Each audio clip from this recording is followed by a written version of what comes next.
या जगात दानाला फार मोठं स्थान आहे, पण शास्त्र सांगतं प्रत्येक दान पुण्य देत नाही आणि प्रत्येक मदत लक्ष्मीला घरात आणत नाही.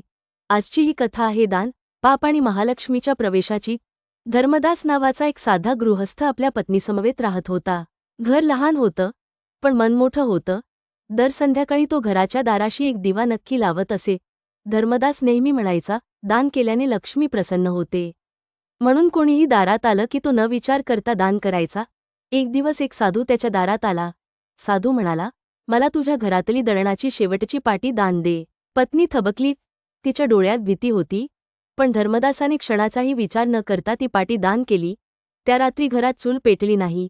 दुसऱ्या दिवशी धान्य संपलं आणि हळूहळू दारिद्र्य घरात शिरू लागलं.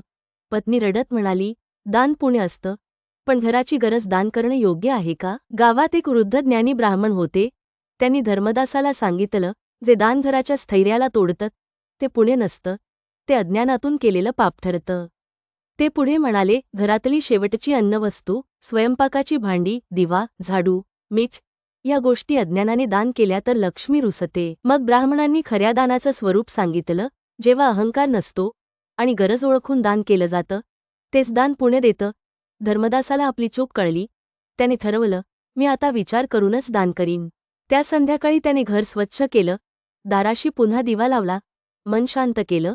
त्या रात्री त्याला स्वप्न पडलं, महालक्ष्मी प्रकट झाली.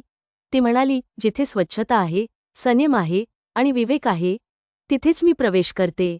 अज्ञानातून केलेलं दान मला दूर पळवते, पण विवेकाने केलेलं दान मला बांधून ठेवतं. काही दिवसातच धर्मदासाला काम मिळालं. घरात अन्न वाढलं, आनंद परत आला आणि घराच्या दाराशी दिवा पुन्हा तेजाने पेटू लागला. दान करा, पण शहाणपणाने, कारण लक्ष्मी फक्त दान पाहत नाही, ती तुमचा विवेक पाहते. चॅनलला सबस्क्राईब करा म्हणजे तुम्हाला अजून उपयुक्त व्हिडिओ मिळतील. धन्यवाद.